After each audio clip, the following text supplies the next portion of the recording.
Donc, bien aimés frères et sœurs, nous avons ce matin notre titre, le titre que le Seigneur nous a mis à cœur au travers de tout ce que nous allons voir, c'est vraiment porteur et communicateur de lumière. Nous sommes porteurs et communicateurs de lumière. C'est ce que nous sommes, c'est ce que le Seigneur m'a rappelé et au travers de ce que nous allons voir, que j'ai résumé et j'ai donné un titre, porteur et communicateur de lumière.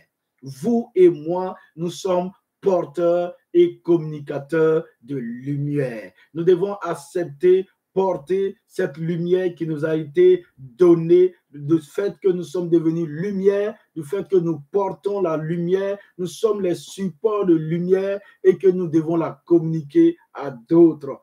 Bien-aimés frères et sœurs, ce matin, le Seigneur nous encourage. Ce matin, le Seigneur nous exhorte. Ce matin, le Seigneur nous fortifie à vraiment accepter, en tout cas, cette nature-là dont il nous a donné. Amen. Bien-aimés, déjà, nous avons fait l'étude le mercredi. Il y a eu la communication le mercredi sur un certain nombre de passages qui nous ont frappés. C'est le livre ce verset se trouve dans le livre de Luc 12, verset 35, où nous avons vu ensemble que le Seigneur nous disait de rester en tenue de travail, et de garder notre lumière spirituelle, en tout cas allumée, garder nos lampes allumées, les garder allumées. Et nous avons été encouragés. Parce qu'il faut bien voir dans quelle période, à quelle période de l'histoire de l'humanité dont le Seigneur nous encourage plus que toute autre chose à non seulement à rester en tenue de travail, mais à garder notre lumière spirituelle allumée, à garder notre lampe allumée.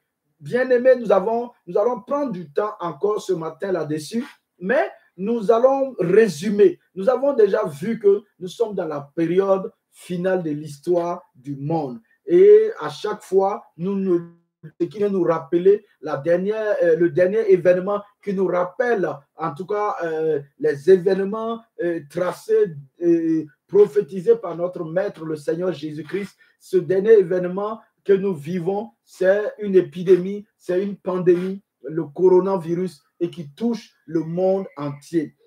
De là où, quelle que soit la source, parce que les gens donnent différentes sources, nous, ça ne nous concerne pas les sources du virus, d'où le virus est quitté, le virus a été manipulé par des hommes, ou bien c'est comment c'est passé par une chauve-souris, ensuite par un autre animal, ça s'est mélangé, l'homme a mangé. Nous ne parlons pas de ça. Certains disent que ça a été fabriqué, ça n'a pas été. Tout ça, ça ne nous concerne pas. Nous savons que notre Maître nous a prévenus. Il nous a dit que ces choses-là vont venir dans le monde. Il ne nous a pas dit de chercher à savoir par qui c'est venu, par quoi que c'est venu. Si maintenant les scientifiques cherchent à savoir la source afin de prévenir prochainement, gloire à Dieu, que Dieu leur donne la sagesse pour ça. Si ils cherchent à savoir et afin de pouvoir tenir certains aliments à l'écart de l'alimentation de l'homme. Gloire à Dieu. Mais nous, ce n'est pas ce que le Seigneur nous a dit. Il nous dit que dans ces événements, il y a la puissance des ténèbres derrière. Il y a la volonté d'un royaume de destruction qui veut couvrir l'humanité entière et qui va trouver des hommes et des femmes acquis à la cause du royaume des ténèbres et qui vont travailler à ce que l'humanité soit sous le couvert, l'humanité soit dominée par les puissants des ténèbres. Et les ténèbres caractérisent la nuit où l'on ne voit pas, où l'on ne voit pas grand-chose, où l'on n'arrive pas à travailler convenablement, où l'on se retrouve vraiment paralysé. Et c'est cette phase-là, c'est dans cette terrible situation du monde-là que le Seigneur décrit en nous disant, là où même il est difficile de travailler, là où même il est presque impossible de travailler. Là même où vous-même vous sentez épuisé, des forces vous manquent parce que vous avez déjà travaillé. Il est supposé que vous avez travaillé et que maintenant vous êtes arrivé à un moment donné où vous voulez, vous dites, je suis fatigué maintenant, je ne tiens plus. C'est là où le Seigneur nous dit de rester en tenue de travail, de ne pas enlever les tenues de travail, de ne pas dire, ah là maintenant on est fatigué, on ne comprend plus notre monde là. On fait tout et puis voilà, tout ce qui les intéresse, c'est juste mettre en place des organisations spirituelles sataniques, c'est de permettre au royaume des ténèbres de couvrir, c'est de rejeter le vrai Dieu, c'est de dire non au vrai Dieu, au Dieu créateur et tout-puissant, au Dieu bon et rédempteur, c'est de dire non à ce Dieu-là, à cet unique Dieu, à ce Dieu vrai, à ce Dieu juste et bon,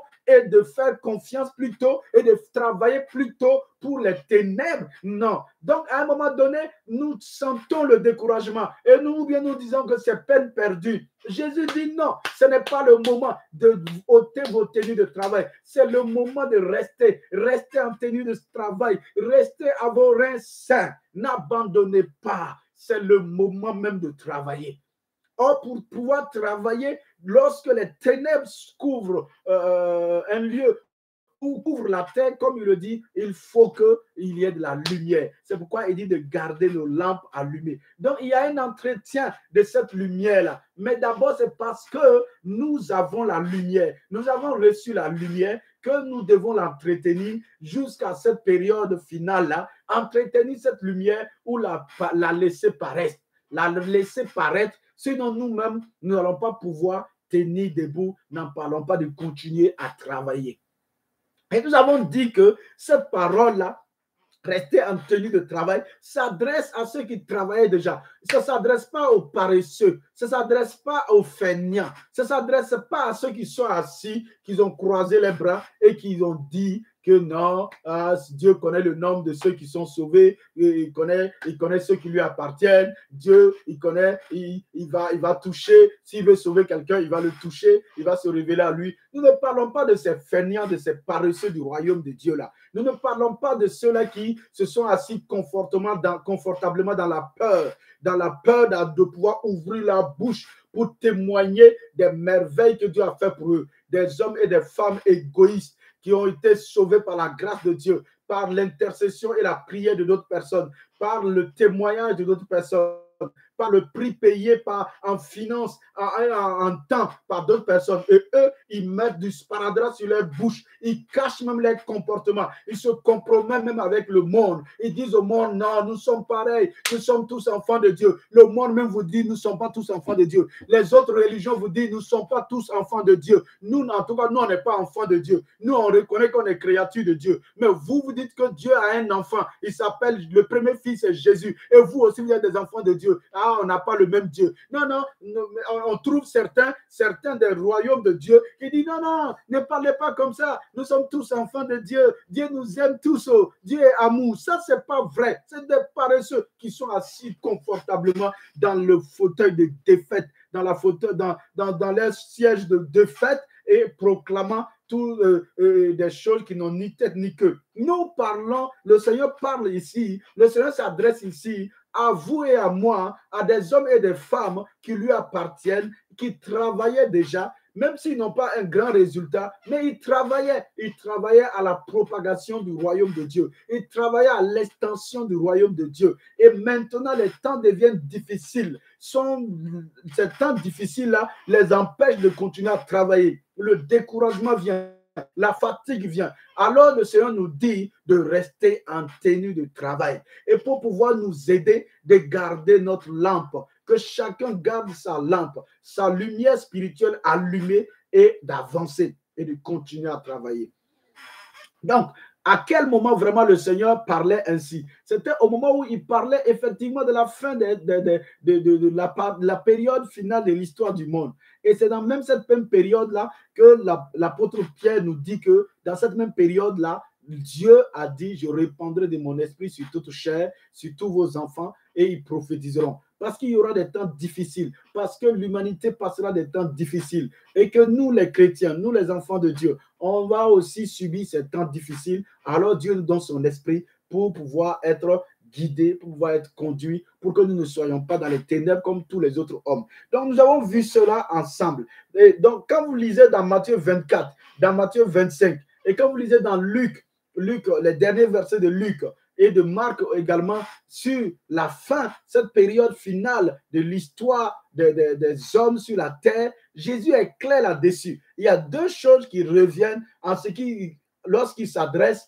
aux enfants du royaume. Lorsqu'il s'adresse au peuple du royaume de Dieu que nous sommes, il y a deux choses qui reviennent. C'est ce que les deux, nous les avons vus. Nous avons vu des gens qui sont en tenue de travail, qui travaillent. Et ces hommes-là, Jésus continue de les dire de travailler, mais en plus de ça, il est dit également de garder leur lumière spirituelle. Ils ont besoin des deux. Ils ont besoin de travailler, mais ils ont besoin aussi de garder leur lumière spirituelle, afin que lorsque lui, Jésus, il va apparaître, il ne reste pas sur la terre, il ne soit pas condamné comme les autres hommes qui n'ont pas connu le Seigneur. Donc, il est très intéressant de voir ces deux éléments-là apparaissent, en tout cas, dans les événements que le Seigneur décrit, les événements de la fin de l'histoire du monde. D'abord, quand vous lisez dans le verset 24, il dit une chose qui est très importante en décrivant tous ces événements. Eh bien, il dit que ce ne sera pas encore la fin. Ça ne sera pas encore la fin. Pourquoi? Parce qu'il faut que la bonne nouvelle soit annoncée à toute la création.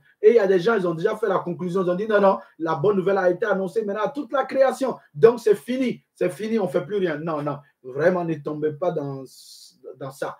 Ensuite, donc, on doit annoncer la bonne nouvelle. Donc, il y a un travail à faire malgré qu'il y a les ténèbres. Malgré nous sommes dans des temps très difficiles, la bonne nouvelle doit toujours être annoncée. Donc, nous devons trouver les moyens, saisir les occasions pour annoncer la bonne nouvelle. Il continue en disant ceci, que à partir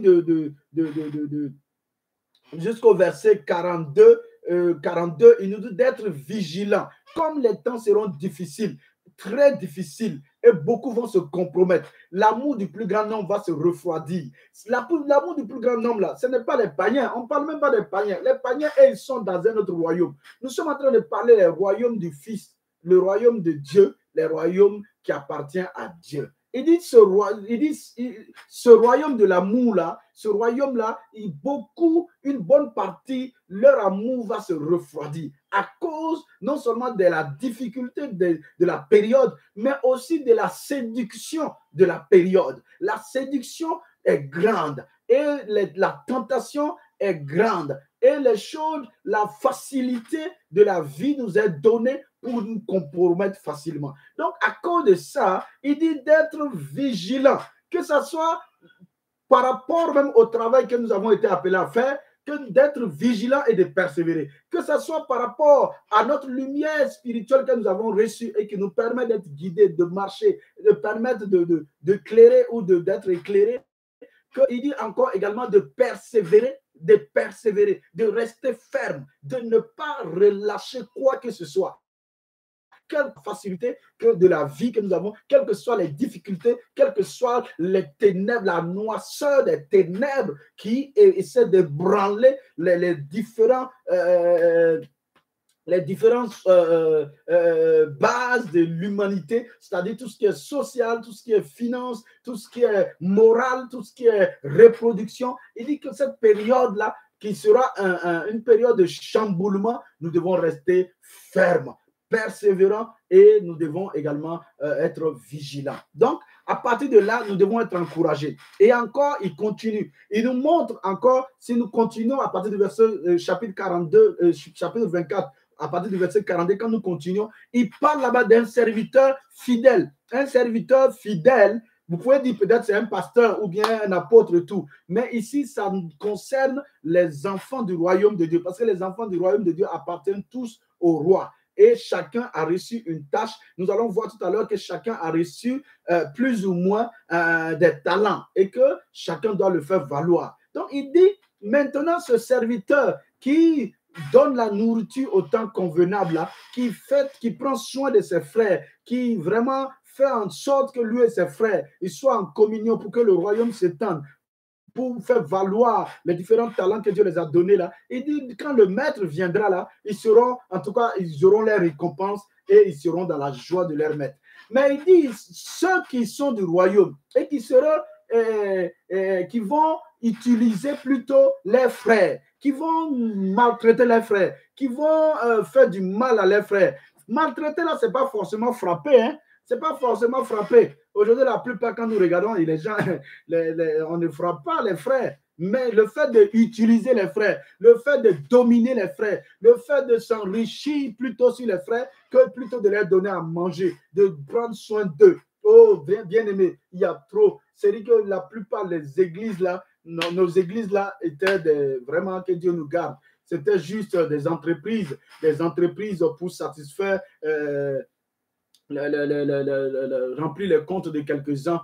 Et ils sont milliardaires, je ne dis pas non. Mais lorsque ce n'est pas pour le royaume de Dieu, mais c'est pour moi. C'est-à-dire que j'utilise mes frères pour me satisfaire moi, pour me bâtir moi, un empire, un royaume, une puissance, une renommée. C'est ça que Jésus est en train de dire. Il dit celui-là, il dit ces serviteurs-là, ces hommes-là, ceux-là, ces enfants de Dieu-là, eux-là, leur maître va venir. Ils ne sauront même pas quand est-ce ils seront surpris. Et là aussi, leur récompense sera claire. Donc, c'est un truc de définitif. Ce n'est pas quand il va venir maintenant, maintenant il va dire, vraiment, pardonne-nous, et puis il va les donner un temps pour se repentir. Non, non, ça a un caractère définitif. Si vous continuez encore dans la lecture, à partir de Matthieu 25, là, il parle là-bas, partie 1 au verset 12, il parle des 10 vierges. Et dans les 10 vierges encore, on trouve les deux catégories. On trouve ceux-là qui ont été nonchalants, ceux-là qui ont été négligents, de ne pas garder de l'huile.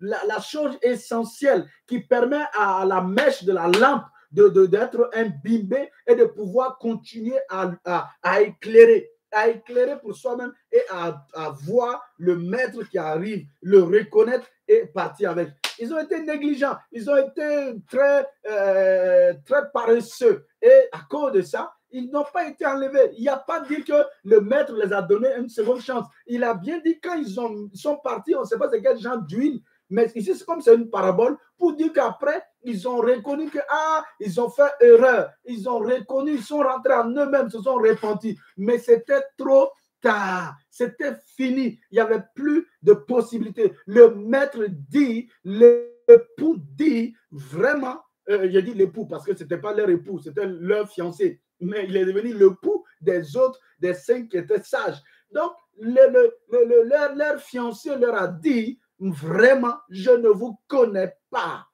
Allez-vous-en, je ne vous connais pas. Il n'a pas ouvert la porte, il ne les a pas donné une possibilité.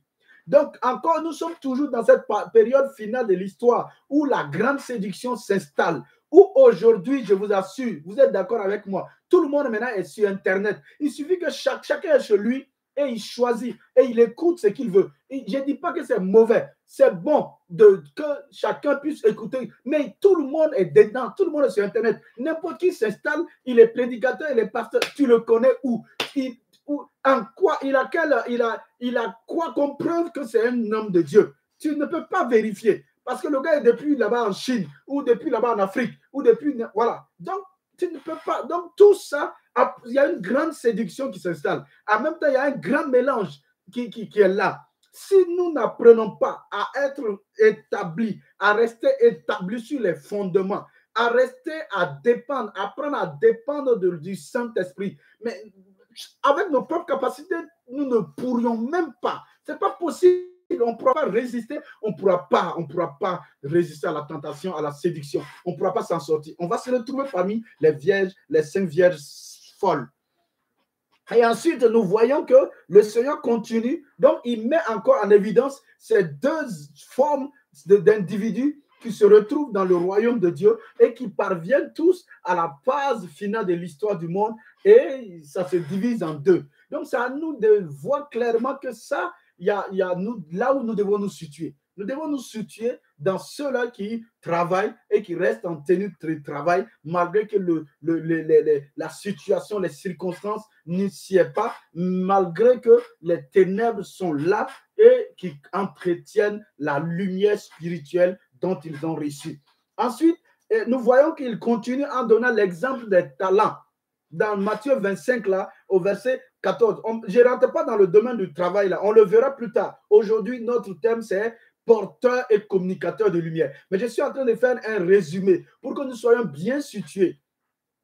nous soyons bien situés. Il dit ici, dans Matthieu 25, là, verset 1 jusqu'au verset 12, c'est là où il nous parle des 10 vierges. Mais dans Matthieu 25, au verset 14 jusqu'à là, il nous parle des talents. Il nous parle des talents. Et les talents, il nous dit que c'est le maître en partant, il a distribué ses talents, ses biens. Tout son bien, il a distribué à ses serviteurs. Et ces serviteurs-là, ici, ils nous divisent en 3 catégories. En fonction des capacités qu'il a données à chacun là, il a discerné en chacun, ou il a donné en chacun une capacité d'abord. Et ensuite, dans cette capacité-là, maintenant, il a donné les biens. Et il a dit maintenant, en fonction des capacités que tu as, faites-les valoir. Et donc, chacun a reçu. Donc, chacun de nous a reçu quelque chose. Chacun de nous a reçu quelque chose pour travailler. C'est vrai qu'à part, nous allons parler de la lumière là, qui nous permet de travailler dans les temps difficiles, maintenant là où il y a les ténèbres. Mais ce qui est important et ce qui est très important, c'est le fait que chacun a reçu quelque chose. Maintenant, parfois, nous avons l'impression qu'on n'a rien reçu. En fait, ou bien ce qu'on a reçu là est trop infime par rapport à l'autre. Donc, nous, au lieu de voir exactement ce que nous avons reçu et de faire valoir ce que nous avons reçu, nous regardons ce que les autres ont. Nous regardons et nous voyons que ce que les autres ont reçu là est mieux. Parce que ici, nous voyons 5 talents, nous voyons 2 talents et nous voyons 1 talent. Donc, quand nous on voit, on se dit, celui qui a reçu les 5 talents, il a été valorisé. Il a été valorisé et sa connaissance, il a travaillé. Ce n'est pas vrai. Celui qui a reçu les 2 talents a été valorisé. Et celui qui a reçu 1 talent, là, lui, il a trouvé que pourquoi moi, on m'a donné 1 seulement. Alors que non. Il ne faut pas voir le nombre 5 talents, 2 talents et 1 talent. Il faut regarder 1 talent, c'est quoi? 1 talent, c'est combien? C'est une unité de mesure. Il a mesuré 1 talent d'argent, 1 talent d'or. Ce sont ses biens qu'il a donnés. 1 talent d'or faisait à peu près 90 kg d'or. Donc, si vous trouvez qu'un talent n'était pas beaucoup, mais regardez un talent d'or qui fait 90 kg d'or. On te donne 90 kg d'or de faire valoir. Et toi, tu trouves que non, c'est rien. On t'a pesé 90 kg d'or. Et ce qui t'intéresse là, c'est 5 fois 90 kg. C'est 2 fois 90 kg. Mais 90 kg, ce n'est pas petit à faire. 90 kg d'or, ce n'est pas petit à faire. Ce n'est pas une petite richesse. Bien aimé, chacun doit travailler. Et vous voyez, à la fin de la conclusion, son maître a dit quoi? Paresseux. Paresseux. Donc, ce type-là, il n'était pas habillé. Il n'était pas habillé. Il ne travaillait pas. C'est un paresseux. Il allait même creuser, cacher ça. Le maître dit, tu pouvais même t'asseoir tranquillement, mettre ton petit pied sur ton gros pied, et puis t'adosser, faire tout ce que tu voulais, mais en mettant mon argent dans une banque. Et ça allait se fructifier tout seul. Même ça, tu ne t'es même pas donné de la peine. Donc ici, il est clair qu'il faut, malgré les ténèbres, travailler. Malgré l'obscurité, travailler. Malgré que les conditions ne soient pas là, il faut travailler. Et ce sont les conditions de la période finale de l'histoire du monde. Et si vous continuez, encore, il va nous parler maintenant du jugement. Toujours, c'est dans cette même période finale-là, où il nous dit maintenant, toujours concernant le royaume, son royaume-là, il va juger son royaume. Dans son royaume-là, il y a des gens qui ne vont pas rentrer. Ne vous trompez pas. Ne vous trompez pas, dit qu'on allait dans les églises, on a fait ceci, on a fait cela, donc on verra Dieu. Non, ne vous trompez pas. Ne vous trompez pas, bien-aimés. La Bible nous dit, il dit ici, il va s'asseoir et il va séparer le troupeau en deux.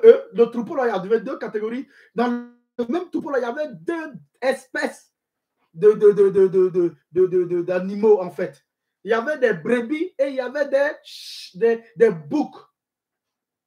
Les boucs, bien aimé, bouc, il ressemble à qui? Bouc, il est là, il ne passe son temps qu'à cogner les brebis, là, à cogner les brebis, à faire n'importe quoi, à créer des difficultés aux bergers. Ça, c'est le travail des boucs. Les boucs, ils ressemblent à qui? Ils ont le caractère du diable. C'est pourquoi les gars vous font la tête du bouc, du dieu bouc. Quand on regarde l'identité du bouc émissaire, tout ça. Donc, bien-aimés frères et sœurs, voici et les brebis et il y avait les boucs. Et pareil, les boucs ne sont pas rentrés. Donc, je situe ça pour dire que le Seigneur n'a pas dit que nous devons dormir.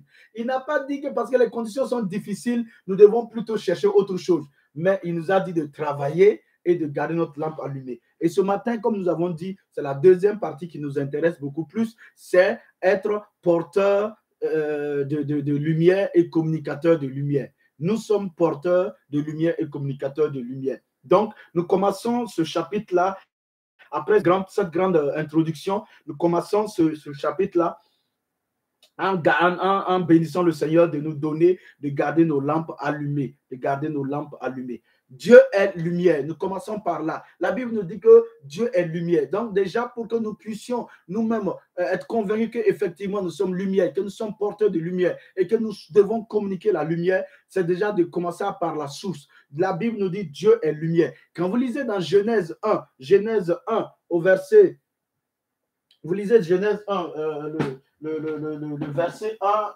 jusqu'au verset 4, il est dit là-bas, il dit au commencement, quelque chose, les ténèbres étaient là. Donc, vous voyez bien qu'on parle de la nature de quelqu'un et Dieu aussi va manifester sa nature. Au commencement, Dieu créa les cieux et la terre. Ça, on ne sait pas combien de temps ça a duré, on ne sait pas combien d'époques cela a duré. La terre était informe et vide. Quand Dieu l'a créée, elle n'était pas informe et vide. Plus tard, il y a eu des choses qui se sont passées et elle est devenue informe et vide. Il y avait des ténèbres à la surface de l'abîme. Donc, c'est les ténèbres qui ont fait en sorte que maintenant la terre devient informe et vide. Et c'est exactement ce qu'ils sont en train de reproduire encore. Rendre la terre tohu-bohu, sans dessous, sans visage. On ne sait plus c'est quoi la reproduction, on ne sait plus c'est quoi la famille, on ne sait plus c'est quoi la morale, on ne sait plus c'est quoi, qui est Dieu, qu'est-ce que Dieu. C'est ça, tohu-bohu, c'est ça, sans dessous. Il n'y a rien de truc. Ça, c'est l'œuvre des ténèbres. Et la Bible nous dit que l'Esprit de Dieu se mouvait au-dessus des eaux. Dieu dit que la lumière soit et la lumière fut. Dieu vit que la lumière était bonne et Dieu sépara la lumière d'avec les ténèbres. Donc, quand Dieu a dit que la lumière soit, nous allons voir que ce n'est pas la lumière du soleil et tout, parce que ce n'était pas, c'est plus tard la lumière, le soleil et la lune et les étoiles ont été créés. Mais ici, la lumière ici, c'est la nature de Dieu qui a été manifestée. C'est parce que les ténèbres sont une autre nature et qui a occupé la terre qui avait été créée au préalable et qui l'a rendue sans forme, sans visage, que Dieu à nouveau va manifester sa nature pour pouvoir repousser. Et quand il a manifesté sa nature, la Bible nous dit que les deux natures étaient distinctes. La nature des ténèbres et la nature de Dieu. Dieu a mis une séparation entre les deux. Donc, il faut qu'il y ait une séparation. Ça ne peut pas être possible. Nous ne pouvons pas être lumière et être à la fois mélangés. On trouve ténèbres en nous. Donc, c'est pourquoi Dieu nous encourage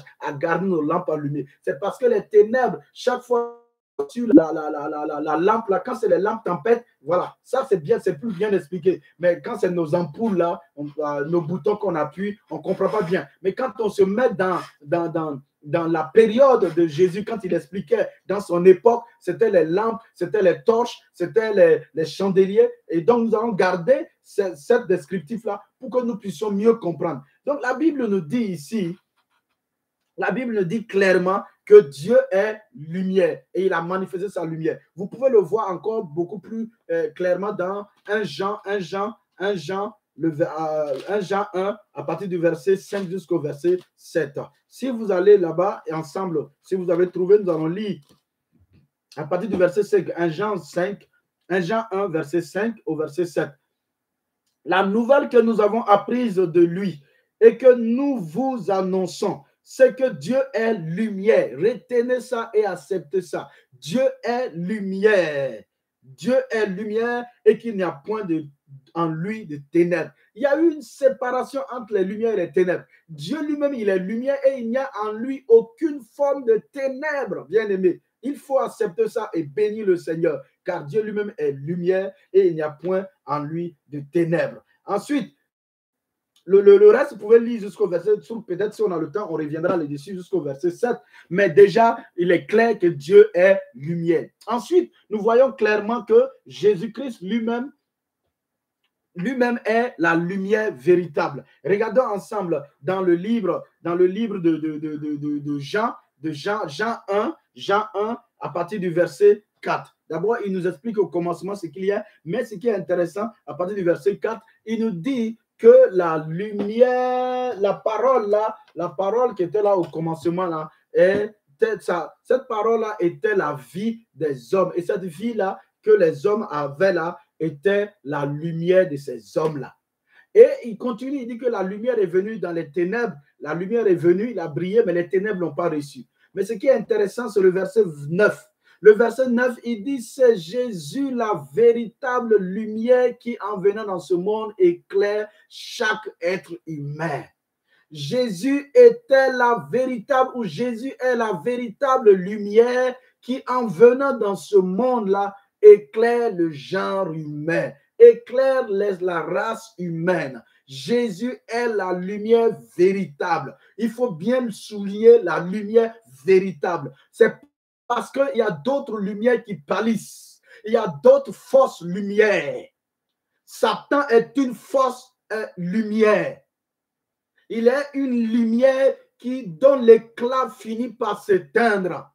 C'est une lumière qui ne reste pas éblouissant toujours. Même s'il avait été créé au départ astre brillant, il n'est plus l'astre brillant. Il a perdu de sa gloire. Il a perdu, il est devenu ténèbres, il a été corrompu.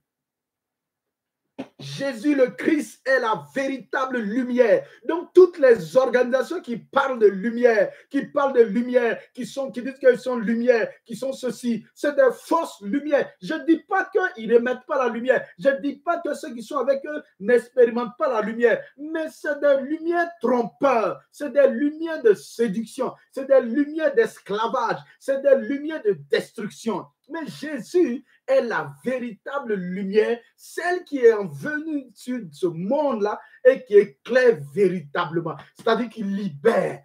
La lumière libère des ténèbres. Mais quand la lumière t'amène dans les ténèbres, ce n'est pas de la lumière. Bien aimé, vous aussi.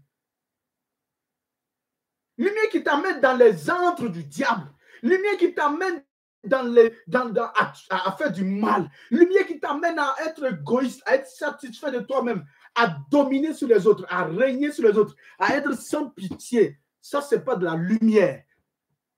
C'est de la tromperie. Tu as été trompé, tu as été séduit. Jésus est la véritable lumière qui est venu dans le monde et qui éclaire le genre humain. Et dans Jean 12, dans Jean 8, au verset 12, Jésus le dit encore, je suis la lumière du monde. Celui qui me suit ne marchera plus jamais dans les ténèbres. Alléluia. Gloire à Jésus-Christ, la véritable lumière qui nous a éclairés de sa lumière, qui nous a éclairés de sa lumière, qui nous a éclairés de sa lumière, qui nous a délivrés du pouvoir des ténèbres, qui nous a illuminés afin que nous aussi, nous soyons lumière. Bien-aimé, Jésus l'a dit, il l'a déclaré, il l'a vécu. Je suis, moi Jésus, je suis la lumière du monde. Maintenant, celui qui me suit ne marchera pas, il ne sera pas contrôlé. Les ténèbres ne pourront pas le contrôler. Le seul endroit que les ténèbres ne peuvent pas contrôler, c'est en Jésus-Christ. Celui qui me suit ne marchera pas dans les ténèbres. Il ne sera pas là, contrôlé par les ténèbres. Les ténèbres essaieront. Les ténèbres feront tout. Mais s'il est vigilant, s'il est persévérant, les ténèbres ne le contrôleront point.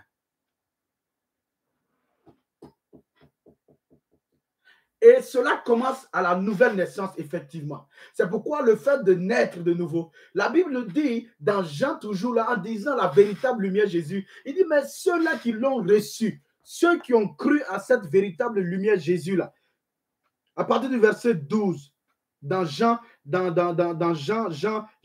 au verset 12, Il dit, mais à tous ceux qui l'ont reçu, à tous ceux qui ont mis leur confiance en sa personne et en sa puissance, elle a donné le droit de devenir enfant de Dieu, non d'une lignée par le sang, non d'une lignée d'une volonté charnelle ou d'une volonté humaine, mais par Dieu lui-même. Dieu lui-même les fait naître.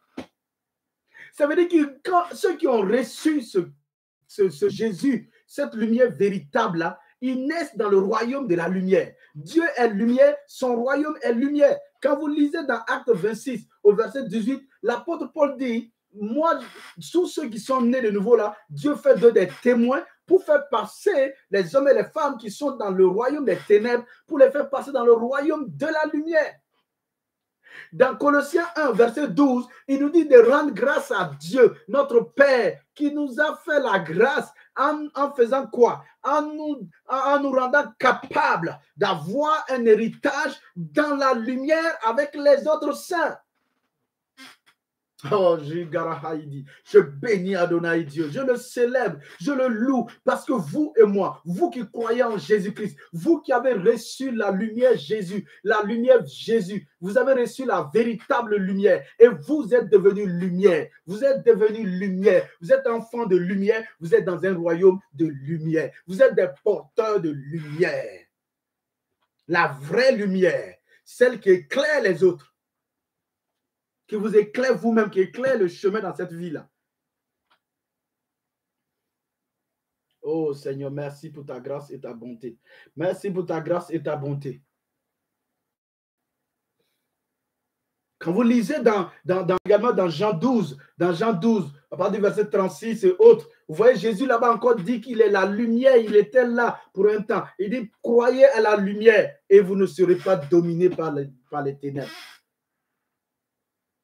Bien-aimé, ça c'est Jésus. Et maintenant, nous avons vu que le fait que nous naissons de nouveau, lorsque nous acceptons Jésus le Christ, il nous fait passer des ténèbres à la lumière. Il nous fait passer des ténèbres à la lumière. Il nous fait passer des ténèbres à la lumière. Du royaume des ténèbres au royaume de lumière. Il fait de nous des enfants de lumière. Bien-aimé, un des passages clés qui nous parle de ça, c'est Matthieu 5, le verset 14. Matthieu 5, le verset 14 dit, vous êtes la lumière du monde. Oui, il a dit lui-même que lui d'abord, il est la véritable lumière. Lui, il est la lumière du monde. Il dit, celui qui le suit aussi, il ne marchera plus dans les ténèbres, mais lui-même, il devient la lumière du monde. Lui-même, il devient la lumière du monde. Il faut accepter, bien-aimé. Il faut croire que Dieu ne parle pas en vain, que Jésus ne parle pas en vain. Jésus est celui qui dit quand il dit quelque chose, c'est que la chose-là se fait ou la chose-là se fera, parce qu'il a la capacité. Il a dit que lui, il est la lumière du monde. Il est la véritable lumière du monde, celle qui éclaire chaque être humain. Chaque être humain qui vient à lui, chaque être humain qui a eu la révélation de qui il est, alors cet être humain-là devient aussi une lumière dans son monde. Il reçoit la lumière. Il n'était pas lumière, mais il reçoit la lumière et il devient lumière. Il devient lumière et que maintenant, à son tour, il doit porter cette lumière dans son monde. Il doit porter cette lumière dans son monde. Bien-aimé, c'est pourquoi on ne peut pas perdre de temps, on ne peut pas se laisser distraire par l'ennemi en train de faire n'importe quoi, en train de faire des discussions inutiles, en train de faire des jalousies inutiles, en train de chercher de la vaine gloire. Je dis bien et je le répète, de la vaine gloire, de la vaine gloire, de la vaine gloire. Vous savez que Dieu nous voit tous. Nous sommes dans quelle catégorie? Quelle catégorie de personnes? De ceux-là qui sont en train de chercher de la vaine gloire, qui veut qu'on les voit, qu'on dise eux, c'est eux, alors que vous n'êtes rien. Nous ne sommes rien sans la lumière véritable. On ne voit même pas qu'est-ce que Dieu fait au travers d'eux. Il peut faire 5 ans, ils n'ont même pas gagné une seule âme. Mais quand il y a les autres, ils sont battus, ils ont gagné une âme. Et ils viennent dire aux gens, venez, je vais vous montrer comment on marche dans la foi. Va gagner l'âme là et puis tu l'aides à marcher maintenant. Tu ne gagnes pas des âmes, tu ne sais pas comment gagner des âmes. Toi, tu veux seulement... Non, moi j'ai fait école biblique, je suis sorti pasteur, j'ai fait 5 ans. Maintenant, j'attends qu'on ouvre une église pour moi, pour que tu as fait école 5 ans. Mais si tu as un diplôme de pastorat, va ouvrir, va gagner tes âmes, tu les gagnes et puis tu les fais grandir. Mais tu ne sais même pas comment gagner une âme. Tu es assis en train de diviser l'église. Ou bien, regardez la plupart. Là, mais vous devez faire attention. Là. Tous ceux qui n'ont pas commencé eux-mêmes à gagner des âmes, et après le Seigneur les a donné d'autres frères et sœurs, mais qui la plupart ont divisé des églises pour aller s'installer, quelle que soit la grandeur dont ils ont aujourd'hui, là, mon ami. Moi, je doute même de ton appel. Toi, tu as commencé l'appel de Dieu là en divisant une église. En disant non, le pasteur est devenu ceci, il est cela. Tu es parti avec une partie des membres d'une assemblée pour aller t'installer et commencer ton œuvre. Oh, mon ami. Oh. Non. Non, il y a un problème là. Il faut être clair. Dieu nous donne la lumière pour éclairer les gens. Si nous éclairons les gens et que maintenant Dieu nous donne des frères et d'autres sœurs qui ont dans la même vision et on va ensemble, d'accord. Mais aller s'asseoir, faire des intrigues, faire des politiques dans des églises, chercher des mensonges, des calomnies pour avoir un groupe dans l'église jusqu'à chercher le moment favorable et se déporter, aller s'installer ailleurs. C'est de la sorcellerie. Ça, c'est de la sorcellerie. Ça, c'est l'art de la sorcellerie. Et ces esprits-là sont vaincus au nom de Jésus. Tous ces esprits qui agissaient dans les églises locales et qui empêchaient les églises locales de fonctionner, ces églises-là sont paralysées au nom de Jésus. Ah, en tout cas, et ceux qui sont dedans comme ça, qui disent qu'ils sont enfants de Dieu, là, ils n'ont qu'à attendre. Ils sont des boucs. Ce n'est pas des brebis, hein, c'est des boucs. Ce sont des boucs. Ce n'est pas moi, je dis, il ne faut pas dire que j'insulte quelqu'un. Je n'insulte pas quelqu'un. C'est la Bible qui le dit. Mais nous, il nous dit, vous qui croyez et qui êtes nés de Dieu, qui êtes nés de Jésus, vous l'avez reçu, vous avez cru en lui. Il dit, vous êtes devenus des enfants de lumière. Vous êtes devenus la lumière du monde. Vous êtes des porteurs de lumière. Maintenant, au verset 15, il s'arrête et il dit que votre lumière brille. Il faut que votre lumière luise. Dans Matthieu 5, là, verset 15, il dit que votre lumière luise devant les hommes. Pour que votre lumière, il dit, vous êtes lumière du monde. Donc, il faut que votre lumière là, luise devant les hommes. Et ensuite, maintenant, voyons dans Apocalypse 1, verset 20. Apocalypse 1, verset 20, qu'est-ce qu'il nous est dit là-bas? Il nous parle du chandelier. Apocalypse 1, verset 20 nous parle du chandelier. Le chandelier. Le chandelier, il a plusieurs branches. Plusieurs branches qui sont illuminées en même temps. Et il nous dit que c'est quoi? C'est quoi ce chandelier-là? Ce chandelier-là, il représente quoi? Au verset 20, il dit le mystère des 7 étoiles que tu as vues dans ma main droite et des 7 chandeliers d'or. Les 7 étoiles sont les anges des 7 églises et les 7 chandeliers sont les églises. Les 7 chandeliers sont les églises locales. C'est-à-dire chaque chandelier avec ses branches-là allumées forme une église locale. Le chandelier, les branches-là sont les membres constituant l'église locale. Chaque branche est allumée. Et ensemble, cette église locale-là, les lumières, chaque petite lumière sur chaque branche. Oh, chaque branche. Maintenant, ensemble, en tant que tout le bloc forme une grande lumière qui brille.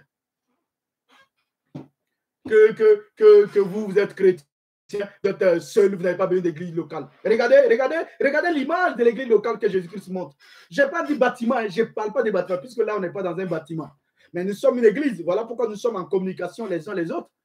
Voilà pourquoi nous sommes en train de nous laisser édifier par le Seigneur. Nous sommes une église locale. Mais voici l'image de l'église locale. Vous êtes indépendants. Vous mettez, je ne dis pas vous, forcément vous et moi, mais des gens se mettent, ils sont indépendants. Non, moi, je n'ai pas d'église. J'appartiens à l'église universelle. Tu n'appartiens à aucune église. Ce n'est pas vrai.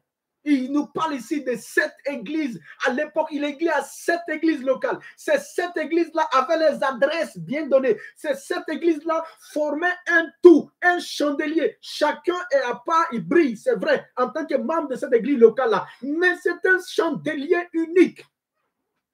Il ne se trouve pas, l'autre là-bas, il fait ce qu'il veut, il s'assoit, il fait tout ce qu'il veut, il dit non, moi c'est comme ça, moi je suis ceci, les églises là, il n'y a pas l'amour, oh, mon amour, tu es rempli d'orgueil, c'est tout. Tu es rempli d'orgueil, tu ne veux pas te soumettre aux uns aux autres. Parce que vous allez apprendre à vous soumettre les uns aux autres, à vous pardonner réciproquement. Vos caractères se confrontent et les caractères, ça se travaille. Et tu t'humilies pour demander pardon. Tu t'humilies pour accepter le pardon.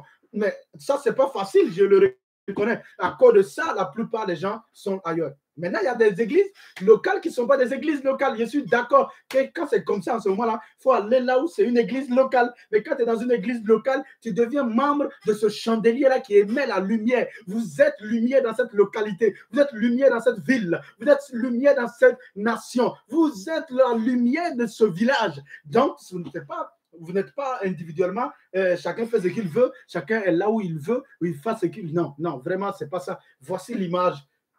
L'image de l'église, c'est un porte-lumière. Toute une église locale est porteur de lumière. Parce que les membres individuellement sont lumière. Gloire à Jésus, gloire à Jésus, gloire au Fils de Dieu, gloire à la lumière véritable qui est venue et qui nous a éclairés et qui a fait de nous des lumières pour éclairer notre monde, pour éclairer ce monde en perdition, ce monde dans la décadence.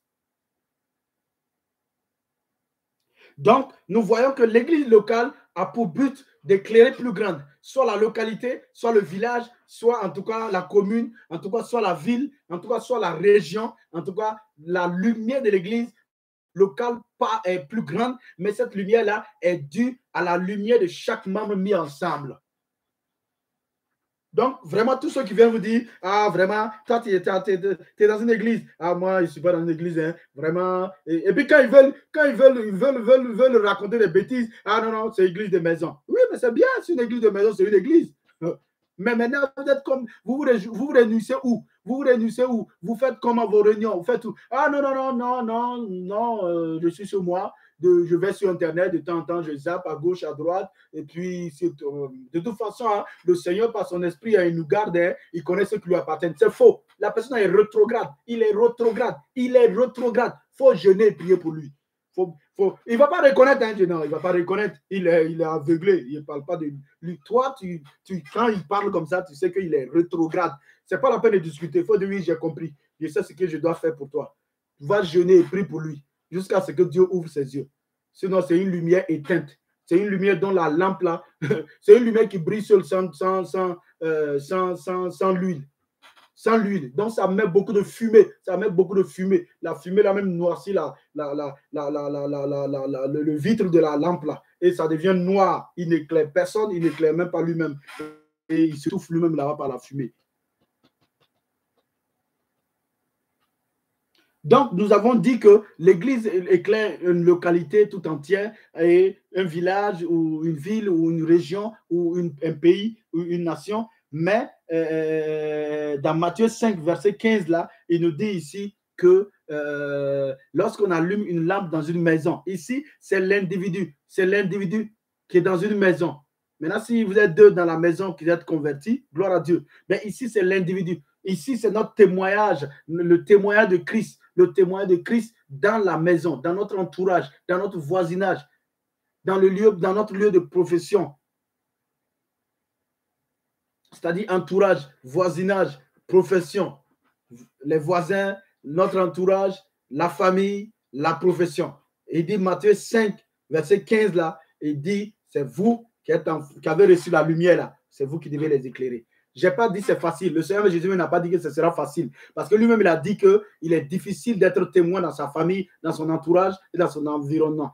Mais il nous a dit d'être témoin là-bas, d'être lumière là-bas. Gardons notre lumière. Restons. Continuons à saisir n'importe quelle occasion pour les témoigner. Autant convenable, ils seront saisis. Autant convenable, ils rendront gloire à Dieu et ils recevront cette lumière-là. Mais si vous vous cachez, si vous fermez votre bouche, si vous avez peur d'être persécuté, à cause de ça, vous fermez votre bouche. Ah non, en ce moment-là, vous avez reçu la lumière, mais vous n'êtes pas communicateur de lumière. Et votre lumière va s'étouffer, votre lumière va s'éteindre. Parce qu'on n'allume pas la lumière pour la mettre sous le boisseau. On ne le cache pas. On n'allume pas la lumière, prendre un seau et puis fermer ça. Non. Dès que c'est allumé, c'est fait pour éclairer. Tous ceux qui sont dans la maison, tous ceux qui sont dans le voisinage, tous ceux qui sont dans votre entourage, tous ceux qui sont au niveau professionnel et tout, vos voisins. Et c'est vous, cette lumière-là. C'est vous leur lumière. C'est vous leur lumière. Et il est très important de savoir que la lumière, c'est très important. La lumière guide, la lumière dirige. La lumière permet de retrouver ce qui est perdu.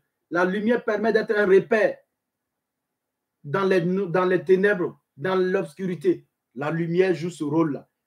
Et dans Philippiens 2, au verset 15, là, il ne nous parle pas de l'église lumière. Il ne nous parle pas de l'individu lumière seulement. Mais il nous parle de porteurs de flambeaux. Porteurs de flambeaux.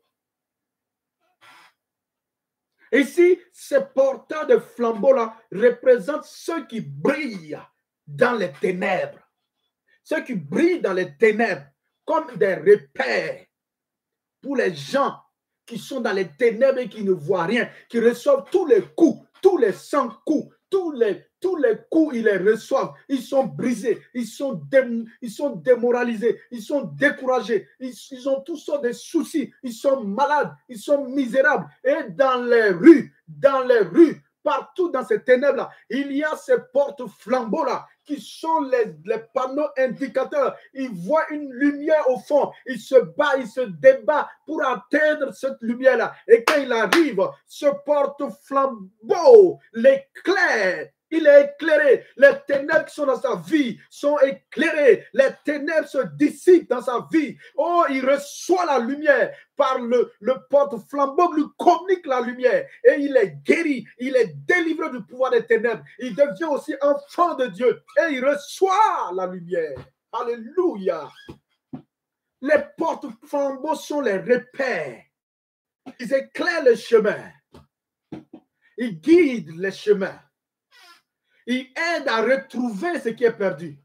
Ils sont aussi ceux-là qui recherchent. Ce sont ceux-là qui recherchent, qui guettent, qui recherchent, qui guettent ceux qui sont perdus, qui les cherchent, qui les guettent. Et qu'à un moment donné, ils voient un qui est en train de venir là, et puis ils le récupèrent. Ils guettent les occasions. Ils cherchent les occasions pour passer ces personnes-là, pour faire briller la lumière céleste, pour faire briller la lumière du Christ sur leur vie, pour chasser les ténèbres de leur cœur, pour détruire les œuvres des ténèbres dans leur vie et les communiquer la flamme de Dieu.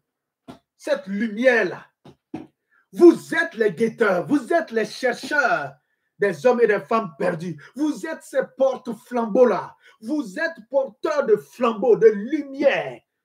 Votre lumière est claire. Et c'est ça. Il faut rester, il faut entretenir cette lumière-là et permettre qu'elle guide les hommes et les femmes qui sont perdus dans les noirceurs des ténèbres et qui reçoivent toutes sortes de coups et qui ne savent où aller. Vous êtes ces porteurs de flambeaux-là. Vous êtes ces hommes et ces femmes, ces guetteurs, ces chercheurs, ces hommes et ces femmes qui attendent ces occasions-là pour saisir afin de détruire les œuvres des ténèbres et de communiquer la lumière. Vous êtes porteur de lumière, vous êtes la lumière du monde, dit notre Maître, lui-même qui est la lumière véritable, celle qui est venue et qui nous a éclairés. Et qui aujourd'hui, maintenant, par nous, il éclaire ceux qui sont dans les ténèbres. Oh, bien-aimés, les guetteurs, les chercheurs, vous êtes les veilleurs. C'est pourquoi, parce que vous veillez, c'est pourquoi il dit de veiller, d'être vigilant. C'est ce que nous sommes. Non, on n'est pas autre chose. Nous avons été rendus participants à la nature divine. Nous avons été rendus participants à la nature divine. Nous avons reçu cette lumière. Nous sommes devenus lumière. Nous sommes porteurs de cette lumière. Nous devons la communiquer en étant des guetteurs, des chercheurs d'occasion, en étant des veilleurs, en veillant dans la prière, mais en veillant, en regardant, en cherchant les occasions. Quand on saisit une occasion, quand tu es quelque part, tu essaies de placer une parole. Tu essaies de placer une parole. Aujourd'hui, là, l'occasion à saisir par les guetteurs, par les veilleurs, c'est les réseaux sociaux. Utilisez les réseaux sociaux. Utilisez-les. C'est une occasion d'utiliser les réseaux sociaux pour parler à vos amis, pour briller dans leur vie, pour communiquer la lumière céleste, pour chasser les ténèbres de leur vie. saisissons toutes les occasions favorables et utilisons-les. La lumière que nous sommes, la lumière que nous portons, va être communiquée. Mais si nous restons à être enfermés dans la peur, dans la crainte, à nous soucier du lendemain, alors là, nous ne sommes pas ceux-là qui communiquent la lumière et notre lumière va s'éteindre et ne soyez pas étonnés qu'on soit compté parmi les vierges folles. Ne soyons pas étonnés qu'on soit compté parmi ces serviteurs infidèles, ces serviteurs qui utilisent ses frères pour s'enrichir, pour les battre, pour les maltraiter et tout. Ne soyons pas étonnés. Si nous ne travaillons pas, nous ne laissons pas notre lumière briller. Un autre point très important qui nous aide à vraiment avancer, c'est le fait de travailler à notre communion avec le Saint-Esprit et de travailler à notre persévérance dans la prière. Si les deux, là, nous établissons les deux, et si nous marchons dans la lumière de notre salut, en marchant dans la lumière de la parole de Dieu, alors notre lumière ne peut pas ne pas briller, ne peut pas ne pas rester, nos lampes ne peuvent pas ne pas rester allumées.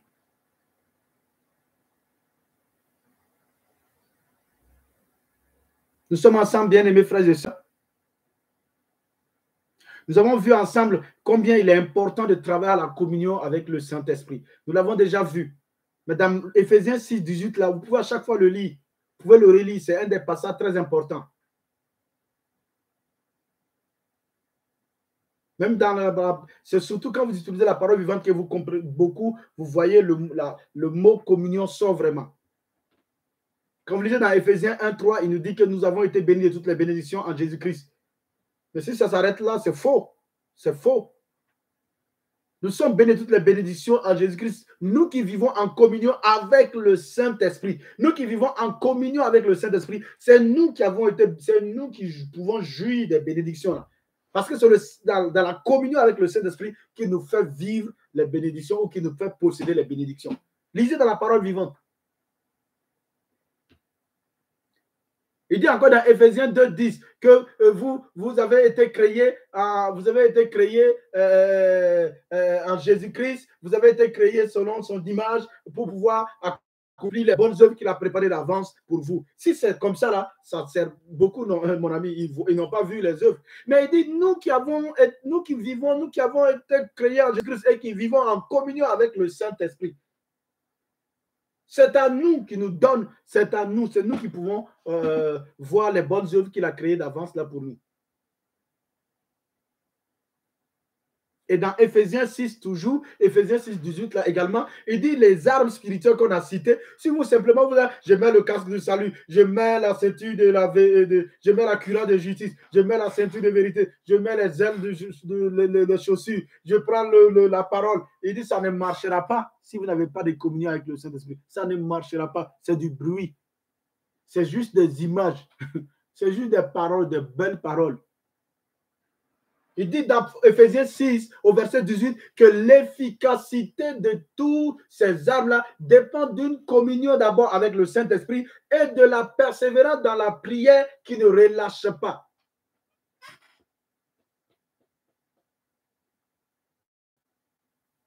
Et nous avons vu dans la persévérance de la prière, nous avons vu également plusieurs passages.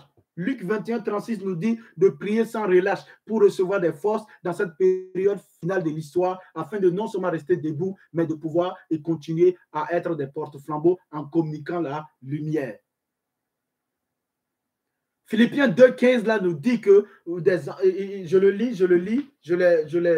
lis encore, Philippiens 2, 15, je vais le lire, j'avais voulu juste passer, mais j'ai besoin, je sens qu'il faut le lire, je le lis, mais c'est vraiment bien rendu dans la parole vivante. Donc, si vous avez la parole vivante, voilà, vous le faites. Regardez ce que la Bible nous dit. Alors, personne ne saura vous trouver en faute. Vous pourrez vous présenter en homme irréprochable, net de toute fausseté, un authentique enfant de Dieu au sein d'une humanité dégénérée et corrompue. En cette époque perverse et dépravée, vous brillez comme des foyers de lumière, c'est-à-dire des flambeaux. Vous brillez comme des flambeaux au milieu d'un monde enténébré. Vous êtes porteur de la parole de vie, présentez-la au monde. Voilà. Il dit, vous êtes porteur de la parole de vie. Nous sommes porteurs de la parole de vie. Cette vie qui est la lumière des hommes là, nous la portons parce que nous l'avons reçue. Et maintenant, nous sommes des portes flambeaux, des foyers lumineux pour nos voisins, pour notre entourage, pour nos familles, pour les gens perdus dans ces ténèbres-là, les gens pris en otage dans les ténèbres, les gens dont les vies n'ont aucun sens, ils sont totalement à la merci du royaume des ténèbres. Oui, le monde des ténèbres domine tous ceux qui sont dans les ténèbres, tous ceux qui ne sont pas nés de nouveau, tous ceux qui n'ont pas Christ, qu'ils soient gentils, qu'ils soient jolis, qu'ils soient beaux, qu'ils soient cultivés, qu'ils ne soient pas cultivés, qu'ils soient éduqués, qu'ils ne soient pas éduqués, qu'ils ont des parfums, des toilettes à la mode ou pas, qui dorment sur un lit d'ivoire ou qui dorment sur un carton. La personne là, il n'est pas né de nouveau, il n'a pas connu Christ, il n'a pas reçu la véritable lumière Christ, il est dans les ténèbres, il est dans le royaume des ténèbres. Même si c'est un membre de votre famille, vous l'aimez bien, il vous aime aussi, mais il est dans les ténèbres. Et les ténèbres du royaume des ténèbres dominent sur lui d'une manière ou d'une autre. En tout cas, il est dominé. Donc, on ne parle même pas, ils ont besoin d'être éclairés. Maintenant, ces mêmes ténèbres veulent dominer ceux qui sont dans le royaume de Dieu. Ils veulent dominer sur nous, alors qu'ils ne peuvent pas dominer sur la lumière. Mais ils tentent de dominer. Maintenant, c'est à nous. Si nous ne prenons pas conscience que nous sommes lumière et n'entretenons pas cette lumière, alors ils vont nous dominer. Notre lampe va devenir noircie. Elle ne pourra pas émettre. Elle va fumer. Il va nous amener à fonctionner sans être en communion avec le Saint-Esprit, c'est-à-dire sans l'huile. Donc, ça va brûler, ça va fumer, et puis ça va, mon ami, tu ne pourras pas éclairer, même pour toi-même, ta vie ne sera pas éclairée. Bien-aimés, nous sommes ensemble. Dans le psaume 100, le psaume 118, le psaume 119 plutôt, au verset 105, il nous dit, ta parole est une lampe sur mes pieds, une lumière qui éclaire mes sentiers. Donc, si nous marchons à la lumière de la parole, nous marchons à la lumière de notre rédemption, nous marchons à la lumière de la parole, nous sommes en communion avec le Seigneur, c'est-à-dire que nous travaillons à la piété, nous vivons une vie de piété. Il dit en ce moment-là, notre lampe là est entretenue, nous sommes ces portes flambeaux et nous les communiquons. Nous communiquons cette lumière-là à qui marche dans les ténèbres, qui est accidenté dans les ténèbres, qui est tenu esclave, piégé dans les ténèbres, qui est tenu dans la maladie, dans les souffrances des ténèbres. Votre lumière brille. Vous êtes un repère pour ces personnes-là. Vous êtes un repère pour ces personnes-là. Vous êtes comme un guide qui les amène à rentrer dans la lumière véritable de Jésus-Christ. Vous êtes ceux-là qui éclairent le chemin pour eux. Et vous-même, votre chemin est éclairé. Et ce que vous cherchez, ce que vous guettez, par ce flambeau, par cette lumière, vous discernez et vous les voyez et vous les faites rentrer dans le royaume de Dieu. Il dit dans 1 Jean 1 là, le verset 5 et jusqu'au verset 7, que Dieu est lumière. Mais il dit si nous aussi nous sommes en communion avec lui, nous marchons dans la lumière et donc nous sommes aussi en communion avec lui. Et en tout cas, le sang de Jésus, son Fils, nous purifie de tout péché pour que nous puissions continuer à être cette lumière qui brille dans les ténèbres.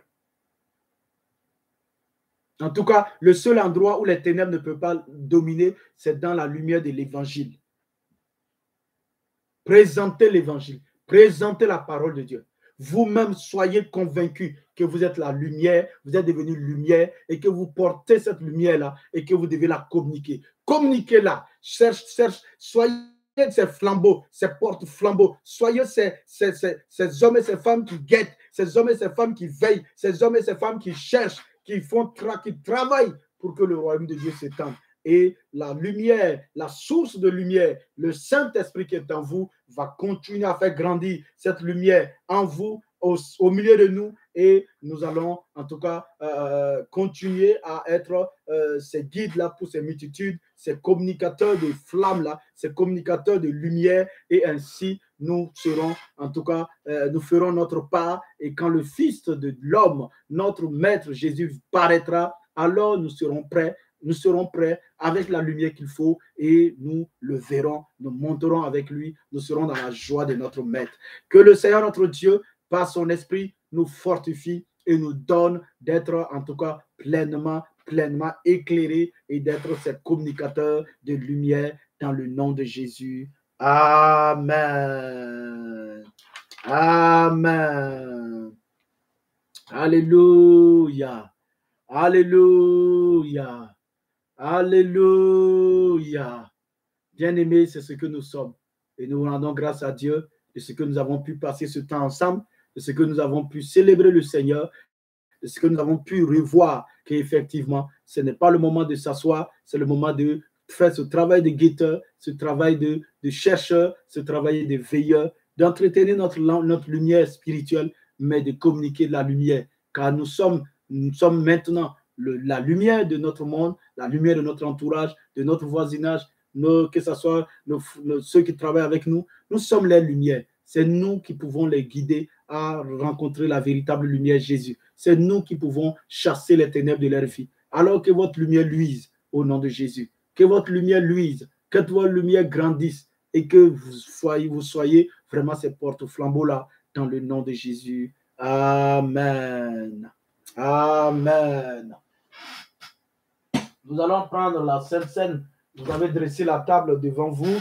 Vous avez dressé la table. Nous allons prendre cela pour, en tout cas, bénir le Seigneur, notre victoire, célébrer le Seigneur, prendre cela en mémoire de sa souffrance, du prix payé pour nous et qui a fait que nous sommes devenus aujourd'hui des enfants de lumière et qui a fait qu'aujourd'hui, nous sommes la lumière pour notre monde, pour la lumière pour nos familles, la lumière pour notre entourage. Que cette grâce de la victoire qui est dans le sang de Jésus et son corps brisé nous donne d'être unis toujours et nous donne d'être purifiés, lavés, d'être scellés jusqu'à demeurer jusqu'au jour de l'enlèvement. Au nom de Jésus, Amen. Prenez cela avec foi, c'est avec foi. Sinon, ce n'est pas c'est avec foi, c'est avec confiance que nous le faisons, oui, en dépendant de Jésus. Et également, c'est vraiment une nourriture, c'est vraiment un breuvage qui consolide la vie éternelle à nous au nom de Jésus.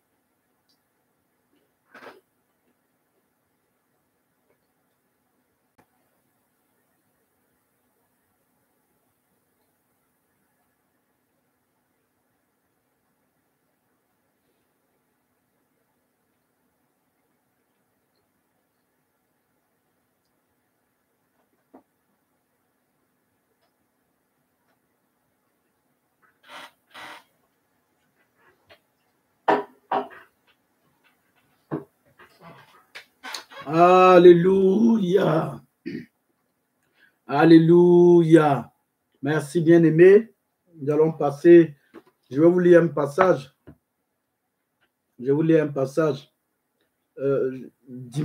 Mercredi prochain, je disais que mercredi prochain, on essaiera, si ça passe, on essaiera soit de connecter sur Zoom, si c'est possible de pouvoir, en tout cas, se voir. Mais si on n'arrive pas, on va tout faire pour, en tout cas, le faire le vendredi.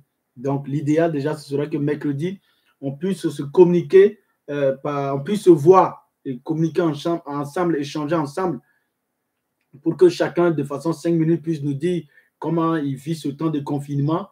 Et voilà. Et le fait de nous voir les uns les autres, ça va nous aider. Mais si on n'arrive pas le mercredi, on le fera vendredi. Mais déjà, si c'est possible, je vous enverrai déjà dans l'après-midi le lien de communication sur Zoom et on va se connecter. Amen. Je sais qu'il n'y a aucune application qui est fiable à 100%. Maintenant, là, il y a un moyen, c'est l'un des moyens qui nous permet de communiquer facilement. Il y a d'autres moyens, certains sont un peu plus complexes et d'autres aussi, maintenant ils commencent à être répandus, donc c'est pourquoi, peut-être d'ici là, on trouvera quelque chose de fiable, plus fiable que Zoom, mais pour le moment, en tout cas, ça va. En tout cas, on peut l'utiliser et puis on rend grâce à Dieu qui nous donne vraiment de l'utiliser et d'être dans les mesures justes qu'il faut. Donc, je disais que je vous encouragerai aux dîmes et aux offrandes régulières. Ce n'est pas parce que nous ne sommes plus... ce n'est pas parce que nous n'avons plus, nous ne vous voyons pas physiquement qu'il ne faut pas donner. Non. Et même là, c'est beaucoup mieux de passer à des virements, voilà, à des virements. C'est plus facile.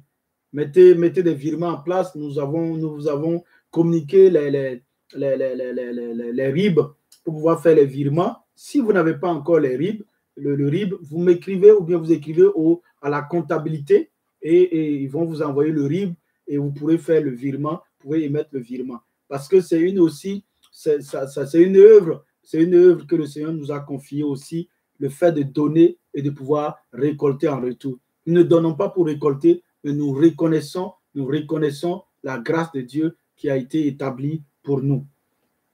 Il dit dans Galates 6, au verset 6, que celui qui reçoit instruction dans la foi chrétienne partage toutes ses bénédictions matérielles avec celui qui enseigne la parole. Et ne vous faites pas d'illusions sur ce point. Dieu ne se laisse pas traiter avec mépris. Il ne permet pas qu'on se moque de lui. On récolte toujours ce qu'on a sémé. Celui qui sème dans le domaine de sa vie terrestre moissonnera aussi sur le terrain, mais dans sa récolte, il trouvera le déclin spirituel et la mort. En effet, tout ici-bas est voué à la corruption. Par contre, celui qui sème dans le champ de l'esprit moissonnera de l'esprit la vie éternelle. Ayant entrepris de faire le bien, ne nous laissons pas gagner par la fatigue ou le découragement. Si nous ne relâchons pas nos efforts, nous récolterons au moment opportun les fruits de notre persévérance. Maintenant encore, le temps est favorable. Tant que nous en avons l'occasion, faisons donc du bien à tout le monde, mais en premier lieu et surtout à ceux qui appartiennent à la famille de Dieu, c'est-à-dire aux croyants. Bien-aimés, ce que nous venons de voir est clair. C'est une recommandation de notre Seigneur. Il nous dit de ne pas nous relâcher. Il parle d'abord dans un premier temps les ministres de Dieu, ceux qui ont été mis à part. Il dit de faire part de nos biens avec eux. Ensuite, il dit de faire du bien à tout le monde en deuxième catégorie.